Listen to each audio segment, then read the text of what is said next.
인간의 동작에 관한 연구 정철. 만세.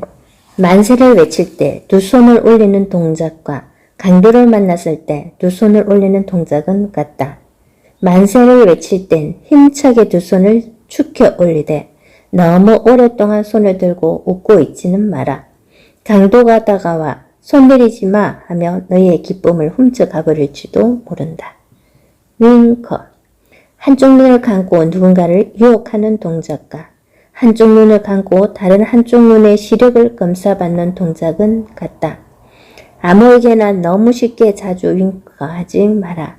한쪽 눈으로만 사람을 보는 습관이 들어 다른 한쪽 눈의 시력을 영원히 잃게 될지도 모른다.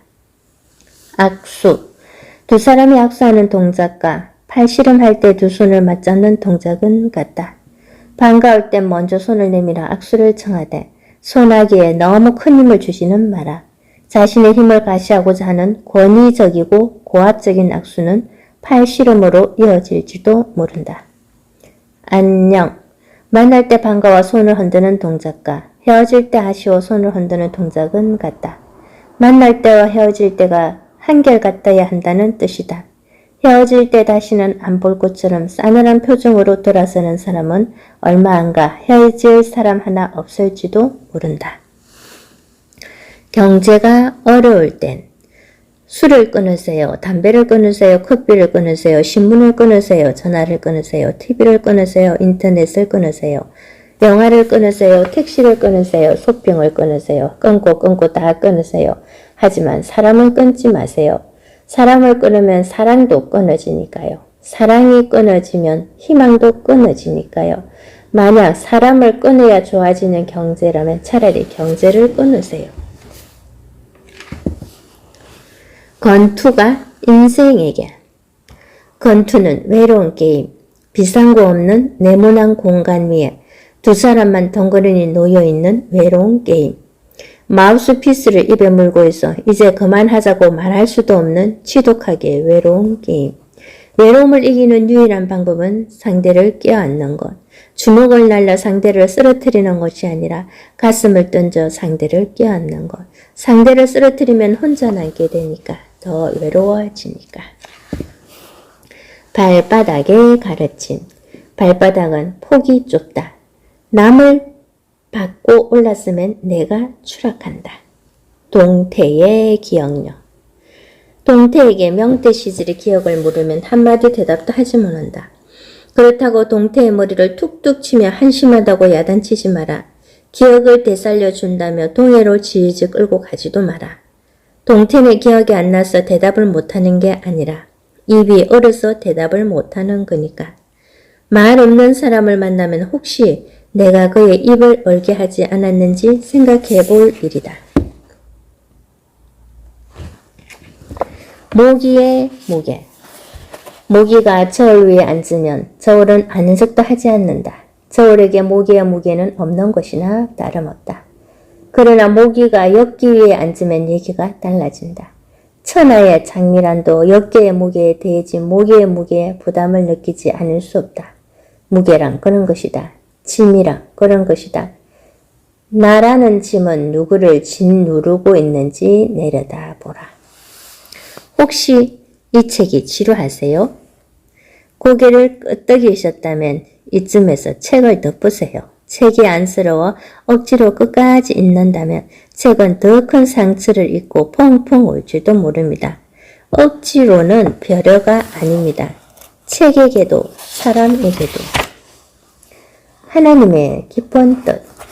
하나님은 그다지 중요하지 않은 것들은 쉽게 눈에 띄게 해 놓으셨습니다. 누가 키가 크고 작은지, 누가 피부색이 검고 하얀지, 누가 얼굴이 예쁘고 못생겼는지, 누가 몸매가 날씬하고 뚱뚱한지 이런 것들은 한번 쓱 보면 그냥 알 수 있게 해 놓으셨습니다. 그러나 누가 마음이 따뜻하고 차가운지는 금방 알 수 없게 해 놓으셨습니다. 오래 만나며 마음을 주고받지 않으면 알 수 없게 해 놓으셨습니다. 가장 소중한 것을 가장 깊이 감춰 놓으신 하나님의 깊은 뜻, 우리는 잘 헤아리며 살고 있는지 모르겠습니다. 4인용 식탁에서 5사람이 밥 먹는 법. 한 사람은 서서 먹는다. 네 사람이 먹고 난 후에 한 사람이 먹는다. 4인용 식탁을 5인용 식탁으로 교체한 후에 다 같이 먹는다. 5사람 모두 바닥에 내려와 먹는다. 모두 굶는다. 제가 추천하는 방법은 5사람 모두 바닥에 내려와 먹는다와 모두 다 굶는다입니다. 먼저 5사람 모두 바닥에 내려와 먹는다. 식탁에 자존심이 상할지 모르지만 식탁을 포기하는 게 가장 좋은 방법입니다. 다리가 튼튼한 사람이나 조금 덜 배고픈 사람에게 희생을 요구하는 방법, 즉 사람을 놓치는 방법은 찬성할 수 없습니다. 따뜻한 밥이 찬밥 되고 마는 방법, 즉 시간을 놓치는 방법 역시 찬성할 수 없습니다. 사람을 놓쳐서도 안 되고 시간을 놓쳐서도 안 되는 것이 인생입니다. 약간의 편안함이나 약간의 우울감을 놓지 아니르다 더 중요한 것들을 놔버리지 마십시오. 그리고 모두 다 굶는다. 이 방법은 5사람을 따끔하게 구지는 방법입니다. 그들은 생각 없이 쌀을 씻었고 생각 없이 불을 피웠고 생각 없이 국을 끓였습니다. 밥하는 시간 다음에 운명적으로 닥치게 될 밥 먹는 시간에 대해 모두가 모른 척한 것입니다. 어떻게든 먹게 되겠지. 이런 안일한 생각이 이런 난처한 상황으로 이어진 것입니다. 그들은 처음부터 5인용 식탁이 있는 집으로 갔어야 했습니다. 아니면 한 사람을 초대하지 않았어야 했습니다. 한 치 앞도 내다보지 않는 사람들은 한 끼쯤 굶어도 됩니다. 남 좋은 일. 남 좋은 일. 남시성을 가진 한 젊은 친구의 이름이다. 내가 지금껏 들어본 이름 중 가장 신선한 이름이었다. 누군지 알 수 없는 그의 부모는 왜 남 좋은 일이라는 이름을 지어줬을까? 남을 이겨라나 남보다 먼저가 아니라 왜 손해보며 살아가라고 이름을 붙여줬을까? 물론 이름만으로 부모의 생각을 다 알 수는 없다. 그리고 이 젊은 친구가 정말 남 좋은 일을 하며 살고 있는지도 알 수 없다. 하지만 그의 이름을 듣는 순간 우리의 이름을 돌아보지 않을 수 없었다.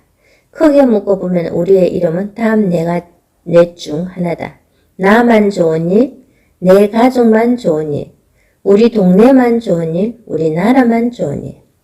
남 좋은 일이라는 친구에게 쑥스러운 우리의 이름을 들키지 않아야 할 텐데. 천하무적 망치에게 너의 직업은 몫을 때리는 일이다. 세상 모든 몫은 너를 만나면 나무 속 깊숙이 생매장되고 만다. 가끔 꼿꼿한 자세로 끝까지 저항하는 못들이 있지만 결국 허리가 휘면 생명을 잃고 만다. 인정한다. 너는 못 앞에 서면 천하무적이다. 그러나 힘없고 하찮은 못이라고 업신여기지는 마라. 내가 세상 못을 다 매장하고 최후의 못에게 마지막 일격을 가는 순간 바로 그 순간부터 너는 할 일이 하나도 없는 실업자가 되고 만다. 못이 살아야 너도 산다. 사람 한 잔. 사람이 술을 마신다. 술이 술을 마신다. 술이 사람을 마신다. 술을 독이라고 믿는 사람들이 주장하는 술에 무너지는 3단계, 그럴듯합니다. 그러나 그들이 모르는 다음 단계도 있습니다. 사람이 사람을 마신다. 너에게 나를 따르고 나에게 너를 따르고 너는 나를 마시고 나는 너를 마시고 너와 내가 사라지고 하나가 되어버리는 시간, 그 시간이 독이라면 절거히 독배를 들겠습니다. 나이를 먹지 않는 동물, 나이를 먹지 않는 유일한 동물, 그의 이름은 친구다. 포스트잇. 책상머리에 따닥따닥 포스트잇. 다 똑같은 네모난 표정으로 나를 빤히 내려다본다. 한 사람씩 기억을 더듬는다. 가만. 저 노란색 포스트잇. 이제 얼굴도 떠오르지 않는 이름. 이미 색바랜 전화번호. 저 자리에서만 저렇게 1년. 생각보다 질긴 접착력. 생각보다 끈질긴 생명력. 그래. 휴대폰에 가두두고 한 번도 누르지 않는 이름보다 포스트잇에 붙어있어 가끔 눈에 스치는 이름이 행복한 건지도 모른다. 한 사람의 이름을 인생에서 떼어내버리는 건 생각보다 큰 용기가 필요한 일이니까. 누군가의 책상머리에 내 이름이 붙어있다면 오늘 하루도 무사하기를. 혼자 놀기에 달이 4개. 거실 바닥에 배 깔고 누워 만화를 본다. 휴대폰을 켜고 게임을 불러 버튼을 누른다. 그걸 보며 일주일에 한 번씩 표정을 바꾼다. 혼자 노는 방법으로 흔히 선택되는 이런 것들은 엄격한 의미로는 혼자 놀기가 아닙니다. 만화책과 놀기, 휴대폰과 놀기, 거울과 놀기입니다. 하루 종일 고개 들고 하늘만 바라본다. 구름과 놀기, 눈 감고 잘 나가던 시절을 회상한다. 과거와 놀기. 누워서 아무 생각도 하지 않는다. 방바닥과 놀기. 완벽한 의미의 혼자 놀기란 없어 보입니다. 혼자 놀기가 없다면 혼자 살기는 더욱 없겠지요. 사람과 산의 대화. 사람이 산에게 말했습니다. 널 그 자리에 있어줘서 고마워. 다 받아줘서 고마워. 묵묵히 내 얘기를 들어줘서 고마워. 산이 사람에게 말했습니다. 찾아와줘서 고마워. 외로움에 떨지 않게 해줘서 고마워. 솔직한 얘기를 들려줘서 고마워. 고마움은 전념됩니다. 따뜻한 말. 사랑, 위로, 감사, 배려. 이런 따뜻한 말보다 더 따뜻한 말이 있습니다. 사랑한다, 위로한다, 감사한다, 배려한다. 세상 모든 말은 행동으로 옮길 때 더 빛이 납니다. 세상을 아프지 않게 꼬집고 싶다면 욕심만 타잔 이야기. 타잔은 정글 속에서 선악과를 발견했고 이를 원숭이 몰래 혼자 먹어 치운 게 분명해. 그게 아니라면 혼자만 팬티라는 문명을 두르고 있는 이유를 설명할 수 없어. 그리고 혼자 먹어 치운 그 선악과 때문에 동물들에게 집단 따돌림을 당하고 있는 게 분명해. 그게 아니라면 동물의 왕국에 한 번도 등장하지 않는 이유를 설명할 수 없어. 문제는 따돌림을 견디지 못한 타잔이 정글을 탈출했다는 거야. 그게 아니라면 뭐든 혼자 먹어 치우려는 사람이 우리 주위에 갑자기 늘어난 이유를 설명할 수 없어. 눈이 하는 짓. 먼지들이로 먼지를 틀면 먼지가 사라집니까? 아닙니다. 먼지는 공기 속에 숨어있다 입을 통해 우리 몸속으로 들어갑니다. 눈은 조금 편안해지겠지만 폐는 많이 불편해지고 맙니다. 눈이 하는 짓이란 게 늘 이렇습니다. 보이는 문제를 해결하기 위해 보이지 않는 더 큰 문제를 만들고 맙니다. 보이는 것만 보이는 것은 보지 않겠다는 뜻과 다르지 않습니다. 정리와 정돈. 정신없이 어질러 놓은 방을 방 주인이 아닌 사람이 치우는 것은 잘 정돈된 방을 정신없이 뒤집어 놓는 것과 같다. 아무리 쓰레기통 같은 방일지라도 방 주인은 무질서 속에 나름의 질서를 만들어 둔다.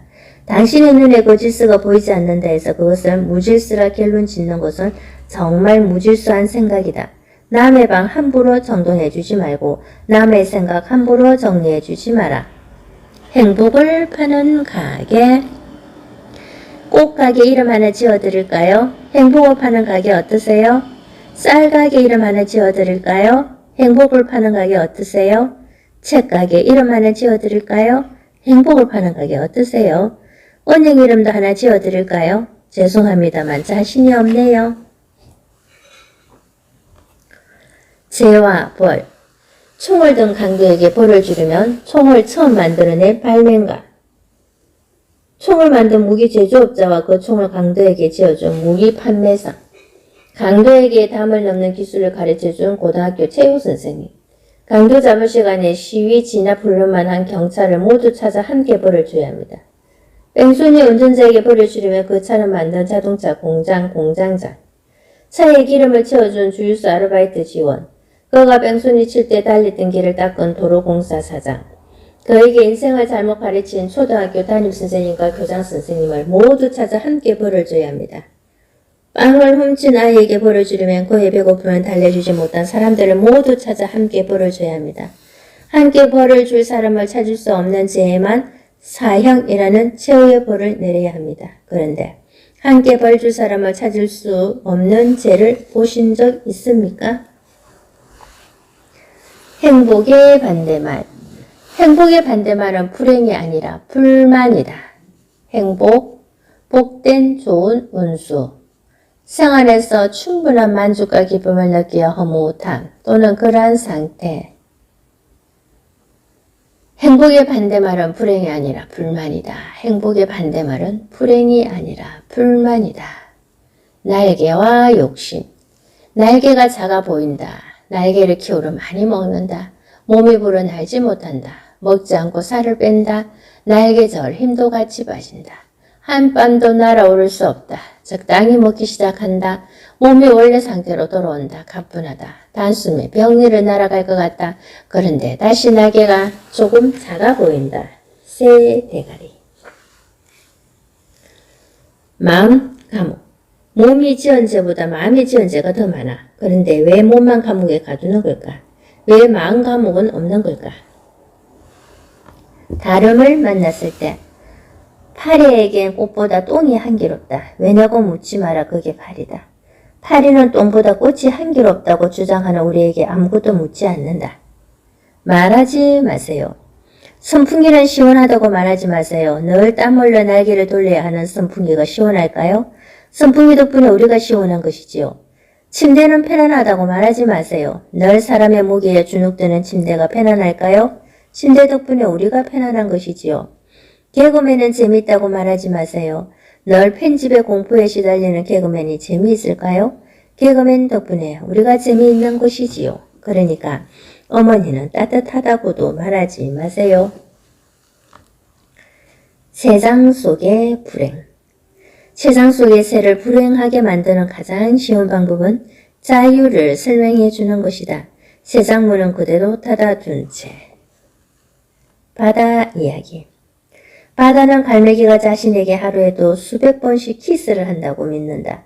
키스의 항오름에 취해 물고기를 도둑맞고 있다는 것을 눈치채지 못한다. 좋은 인상을 갖는 법. 우리는 부르륵 화를 낼 때 인상을 찌푸린다. 입에 담기 힘든 욕을 내뱉었을 때 인상을 찌푸린다. 누군가에 대해 숨어 그 누군가를 비난할 때 인상을 찌푸린다. 내가 너보다 훨씬 더 힘들다고 가정하여 이야기할 때 인상을 찌푸린다. 내 차례를 기다리지 못하고 세상이 왜 이렇게 ner이 터지느냐고 짜증낼 때 인상을 찌푸린다. 너는 왜 나를 사랑하지 않고 그를 사랑하느냐고 억지 부릴 때 인상을 찌푸린다. 아직 일어나지도 않은 일을 붙들고 곧 죽을 것처럼 끙끙거릴 때 인상을 찌푸린다. 남의 말을 끊어가며 논쟁할 때 인상을 찌푸린다. 이건 내 거니까 아무도 손대지 마 하며 세상 사람 모두를 경계하고 의심할 때 인상을 찌푸린다. 남의 작은 허물에 눈 감지 못하고 혀를 차고 다닐 때 인상을 찌푸린다. 탐욕 가득한 기도를 할 때 인상을 찌푸린다. 상처받은 사람에게 충고를 가장한 비수를 던질 때 인상을 찌푸린다. 그리고 내 입이 아니라 남의 입에서 이런 말이 나와 내 귀가 듣게 될 때도 똑같이 인상을 찌푸린다. 좋은 인상을 갖는 법은 좋은 입을 갖는 거야. 책을 읽는 첫 번째 이유. 말이 많은 사람의 장점은 아는 것이 많다는 것을 세상에 알릴 수 있다는 것입니다. 말이 많은 사람의 단점은 아는 것은 많은데 정확히 아는 것은 별로 없다는 것을 세상에 들키고 만다는 것입니다. 사람들이 왜 겉으로 책을 읽으라고 하는지 아십니까? 책 속에 엄청난 지혜가 들있어서가 아닙니다. 책을 읽는 동안에는 말을 내보낼 수 없기 때문입니다. 당신은 지금 말을 하고 있지 않습니다. 타이레놀. 우리의 머리가 아픈 이유는 입 때문이다. 입의 잘못 때문에, 입의 실수 때문에 머리가 아픈 것이다. 그래서 우리는 두통약 타이레놀을 머리에 넣지 않고 입에 틀어 넣는다. 내 머리 사용법. 책 제목이 내 머리 사용법인데 왜 머리를 사용하는 구체적인 방법은 없나요? 제목을 다시 읽어보세요. 내 머리 사용법입니다. 당신의 머리 사용법이 아니라 정철이라는 사람의 머리 사용법입니다. 당신의 머리 사용법은 당신이 발견하세요. 나도 나만의 머리 사용법을 찾아야지. 이런 마음을 먹게 하는 일이 이 책이 하는 일의 전부입니다. 정철 머리 사용법. 수상한 것. 재미를 주거나 감동을 주거나 나를 돌아보게 하거나 세상 보는 눈을 바꿔주거나 모든 끈질기 하나는 있어야 글이라는 생각. 그래야 글의 의무를 다한다는 당연한 생각도 당연하지 않을 수 있다. 고정관념일지 모른다. 그래서 나는 아무것도 끈질기 없는 수상한 글 하나를 쓰기로 작정하고 연필을 들었다. 연필에게 의미를 담으면 안 된다. 재미를 담아서도 안 된다. 계속 주의 주고 억발을 지르면 지금 이거를 써내려가고 있다. 뭐 여기까지는 그런 대로 잘 가고 있는 것 같다. 이제 작가랍시고 아는 척, 잘난 척 하며 뭔가 가르치려 드는 그 못된 습관만 잘 억제하면 된다. 그러니 당신도 이걸에서 뭔가 건질거라는 기대는 하지 않는 게 좋다. 이쯤에서 다음 걸로 훌쩍 건너뛰어도 좋다. 자, 이제 아무 일도 하지 않은 이 수상한 글을 마무리해야겠다. 종이와 연필이 발명된 후 도대체 왜 썼는지 알 수 없는 최초의 글이 탄생하는 역사적인 순간이다. 아직도 당신은 글 끝에 무슨 반전이 있지 않을까 기대하는가? 그래서 미련을 붙들고 있는가? 미안하다. 정말 아무것도 없다. 당신의 기대는 어긋난다. 물론 떡 하나 꺼름직한 게 있기는 하다. 그건 바로 당신이다. 내가 기대하지 않은 엉뚱한 반응을 보일 수도 있는 당신이다. 만약 당신이 아무것도 건질 게 없는 글이라는 발상이 픽 웃으며 작은 재미를 느끼고 만다면 고정관념에서 벗어나려는 내 연필의 노력에 억지스럽기는 하지만 그런 대로 의미 있는 시도라고 생각하고 만다면 내 수상한 시도는 수포로 돌아가고 만다. 한술 더 떠서 새로운 시도 나도 해봐야지 이런 혼잣말을 하며 주위를 노려보기 시작한다면 나와 내 연필은 절망이다. 나는 재미도 의미도 없는 글은 영영 못쓰는 반죽짜리 작가로 낙인 찍히고 만다. 당신의 무반응을 기대한다. 학교에서 가르쳐주지 않는 것. 노를 때의 아이들은 그냥 노는 게 아니다. 학교에서는 가르쳐주지 않는 인생을 배운다. 그네에 홀로 앉아 독립을 배운다. 미끄럼틀을 타고 내려가며 겸손을 배운다. 철봉에 거꾸로 매달려 용기를 배운다. 모래로 지은 밥을 함께 먹으며 나눔을 배운다. 놀이터는 어른들에게도 개방되어야 한다. 숲을 보라. 빨주노초 파남보를 확인하라 하는 사람은 무지개를 보지 못한다. 도레미파솔라 시를 구별하려 하는 사람은 음악에 빠지지 못한다. 태정, 태세, 문단세만 외우려고 하는 사람은 역사를 만나지 못한다. 몸이 마음에게 나는 조금 더 움직일 테니 너는 그만 좀 움직여. 로또의 가르침. 로또 1등에 당첨된 확률이 로또 사러 가다 벼락 맞을 확률보다 낮다는 것을 아십니까? 압니다. 그런데 왜 로또를 사십니까? 제 인생은 실패를 몰랐습니다. 그게 오히려 불안하고 두려웠습니다. 그래서 패배하는 법, 좌절하는 법을 배우고 싶었습니다. 그걸 돈을 부려가면서까지 꼭 배워야 합니까? 돈을 부려 인생을 배울 수 있다면 그걸로 그 돈은 자신이 해야 할 일은 다 한 것이라 생각합니다. 인생을 대하는 겸손하고 진지한 자세에 고개가 숙여지는군요. 그래서 패배하는 법, 좌절하는 법을 다 배우셨습니까? 다 배웠습니다. 그런데 왜 또 로또를 사십니까? 패배와 좌절도 습관이 된다는 것을 미처 몰랐습니다. 시계를 꾸짖다가 하루 종일 빙글빙글 잠도 자지 않고 빙글빙글 호수가 나도 빙글빙글 전쟁이 나도 빙글빙글 건전지약 떨어지는 순간만 기다리는 너는 쳇바퀴 돈 다람쥐보다 더 한심한 놈이다. 단 1초만이라도 창조적인 움직임을 보여줄 수는 없겠니? 맨날 그 속도, 맨날 그 방향, 맨날 그 소리 지루하고 지겹지 않아? 평생을 벽 한쪽 구석에 착 달라붙어 있는 저 완벽한 복지부동. 나는 내가 왜 사는지 모르겠다. 왜 태어났는지 모르겠다. 가만, 너는 그러다 치고 너처럼 한심하고 지루하고 짜증나는 놈을 하루 종일 희끗희끗 훔쳐보며 퇴근 시간만 기다리고 있는 나는 뭐지? 미안하다. 내가 너였다. 더치페이는 사람 냄새가 나지 않아서 싫은가? 그럼 자네가 계산하게. 천지인. 하늘은 우라통을 천둥으로 표현한다. 우르릉 쾅쾅 천둥은 번개와 비바람을 물고 온 세상을 삼키듯 뒤집어 놓는다. 그러나 다음날 아침이면 언제 그랬나는 듯 빵긋 웃는 해를 내보낸다. 땅은 우라통을 지진으로 표현한다. 부르르 쾅쾅 지진은 화산을 폭발시키고 바다를 뒤집으며 온 세상을 갈라놓는다. 그러나 다음날 아침이면 언제 그랬나는 듯 땅 밖으로 개구리를 내보낸다. 사람들은 우라통을 천둥 지진보다 치명적인 색지해로 표현한다. 색지해는 상대가 혼절에 쓰러질 때까지 온갖 욕설과 비난 정오를 거침없이 쏟아붓는다. 그리고 다음날 왜 그랬을까 혀로 땅을 치며 후회한다. 높이뛰기는 그만하면 됐다. 이제부터 투포환 연습이다. 벼룩에게 해서는 안 되는 말. 불가능은 없다는 나폴레옹의 말을 들이대며 벼룩을 난처하게 하지 마십시오. 그리고 벼룩에게 해서는 안 되는 말이라면 사람에게도 하지 마십시오.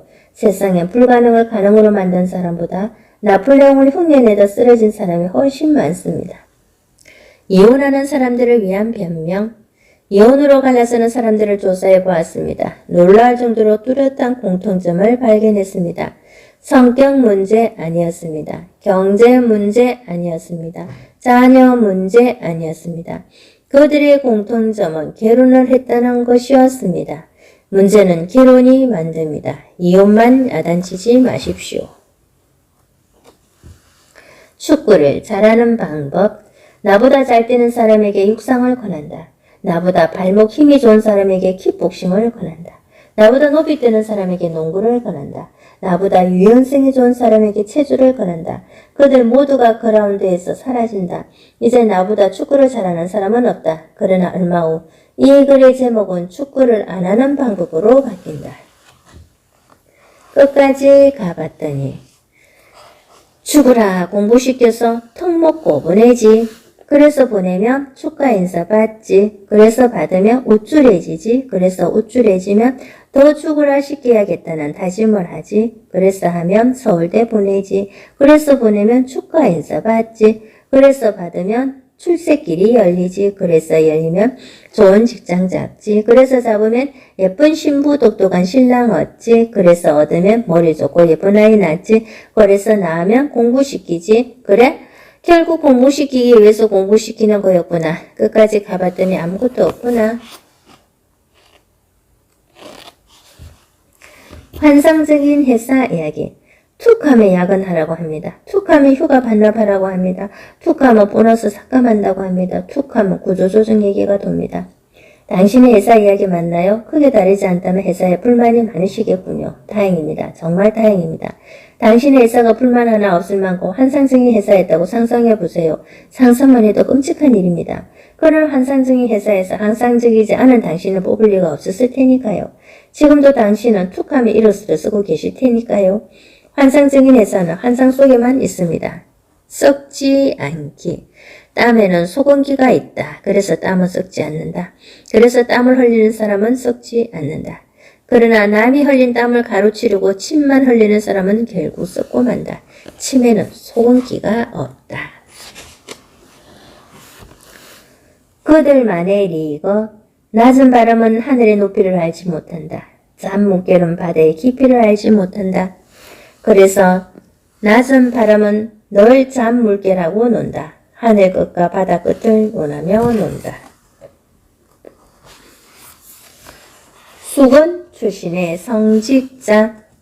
근래 자신의 몸을 들이퍼가며 세상을 깨끗하게 만드는 수건 출신의 성직자. 한때는 기 부인의 얼굴을 건치해서 놀았지만 내가 왕년에는 말을 결코 입에 담지 않은 겸손함이 고개를 숙이게 한다. 특히 근래는 빨아도 굴르라는 격언은 쉽게 변질하지 않아 그의 인격을 잘 말해준다. 그러나 사람들은 험잡을 데 없는 그의 인격에 존경 대신 질투를 표한다. 몸 한 구석에 남아있는 속리산 관광기념이라는 문신을 지적하며 주위에 해노감을 준다는 구실로 대중목욕탕 출입을 엄격하게 금한다. 결례다. 정년 퇴직 때까지 살아남는 법. 책상 서랍에 숨어있는 편지 봉투를 모조리 쓸어다 휴지통에 던져버리십시오. 직장인은 누구나 편지 봉투만 보면 사표 쓰고 싶은 충동을 느낀답니다. 이건 우울증에 걸린 사람이 강물만 보면 떼어들고 싶은 충동을 느끼는 것과 같은 이치입니다. 그리고 하나 더 던져버려야 할 것이 있습니다. 그것은 자존심. 편지 봉투를 휴지통에 던질 때 자존심이라는 놈도 잘 구겨 던져버리십시오. 휴지통이 차 넘칠수록 당신의 정년퇴직은 안전하게 보장될 것입니다. 물론 한 가지 작은 문제는 있습니다. 그건 자존심 다 던져버린 사람들만 우글대는 당신의 회사가 당신의 정년까지 살아남기 어렵다는 것입니다. 하나님이 내려보낸 천사. 주는 대로 받아먹고 아무 곳에서나 누워 자고 더럽다 욕해도 화내지 않고 죽었어도 온몸을 다 바치고 이빨, 발톱 다 뜯어봐도 다른 동물을 위협하는 날카로운 무기는 찾아볼 수 없고 대지는 하나님이 땅에 내려보낸 천사임에 틀림없다. 천사가 아니라면 사람들이 꿈속에서까지 겉으로 그를 만나고 싶어 할 리 없다. 천사가 아니라면 사람들이 그를 닮은 저금통을 신앙처럼 모시고 살 리 없다. 더 이상 사람 어깨에 날개 2장 붙여놓고 천사라 웃기지 말자. 그건 우기는 게 아니다. 웃기는 거다. 우리 사람들 그동안 하나님을 충분히 웃겼다. 지는 꽃이 슬픈 게 아니라 꽃이 졌다. 바람이 이겼다. 계절이 이겼다. 중력이 이겼다. 나의 무관심이 이겼다. 진 것은 꽃 한 송이인데 이기는 자는 널 이렇게 많다. 진 꽃을 다시 짓밟는 세상이 슬프다. 이긴 자들이 다 갖는 세상이 슬프다. 김밥에게 나는 내가 떡볶이, 순대, 라면 곁에 나란히 누워있는 것을 보고 틀림없는 간식이라 믿었다. 너희 그 묵직함과 묵묵함이 간식의 왕의 자리에 올라도 손색 없을 거라 생각했다. 그러나 나는 속았다. 너는 단순한 간식이 아니었다. 너는 그 시꺼먼 배 속에 밥과 반찬을 감추고 있었다. 그리고 인간이 간식을 찾으며 간식 김밥 여기 있습니다. 주식을 찾으며 주식 김밥 여기 있습니다. 이렇게 벤저를 거듭하며 인간의 입가에 살아남았다. 장하다. 계속 그렇게 살아라. 계속 그렇게 살아남아라. 하지만 바보로 태어났으면서도 주식이 되려고 발부둥치지 않고 라면 국물에 몸을 던지고 많은 추가 공깃밥을 피우지는 마라. 추가 공깃밥은 너처럼 옆구리 터져 죽는 일은 없다.